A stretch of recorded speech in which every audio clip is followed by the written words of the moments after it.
स्थानिक स्वराज्य संस्थांमधील ओबीसी आरक्षण वाचवण्यासाठी सुप्रीम कोर्टानं ट्रिपल टेस्ट करावी.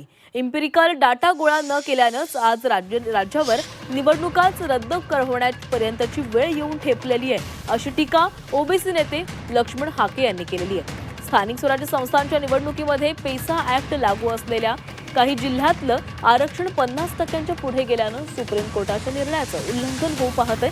म्हणून कदाचित सुप्रीम कोर्ट उद्या तिथल्या निवडणुकाही रद्द करू शकते, अशी भीती लक्ष्मण हाके यांनी व्यक्त केली आहे. आरक्षणाचा हा तिढा सोडवायचा असेल तर लार्जर बेंचकडेच ही केस सोपवावी, असंही लक्ष्मण हाके यांनी म्हटलं आहे. तर ट्रिपल टेस्ट होणार नाही जोपर्यंत लार्जर बेंच बसणार नाही. जिथं जिथं एसटीचं रिझर्वेशन हे एसटीच्या लोकसंख्येच्या प्रमाणात राहतं, मग असं राहिलं तर ओबीसीचं आरक्षण शून्यावर येईल.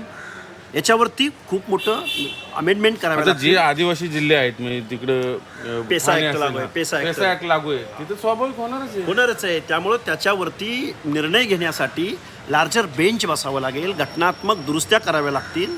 त्याशिवाय हे होणार नाही. तोपर्यंत इलेक्शन नको, प्रश्नच नाही, होणारच नाही ना. सुप्रीम कोर्टाचं जजमेंट नसतं तरी घेतलंही असतं, पण सुप्रीम कोर्टाचं जजमेंट आहे. मग परत कोणतरी चॅलेंज करणार, परत ते रद्द होणार. फिरून भोपळे चौकात आहे. पुढं काय आता? पुढं काय, निवडणुका रद्द होऊ शकतात, प्रश्नच नाही. उद्याच्या निकालात तुम्हाला असं थेट अंदाज वाटतोय इलेक्शन सुप्रीम कोर्ट जर स्वतःच्या निर्णयावर ठाम राहिलं तर उद्याच्या निवडणुका रद्द होऊ शकतात.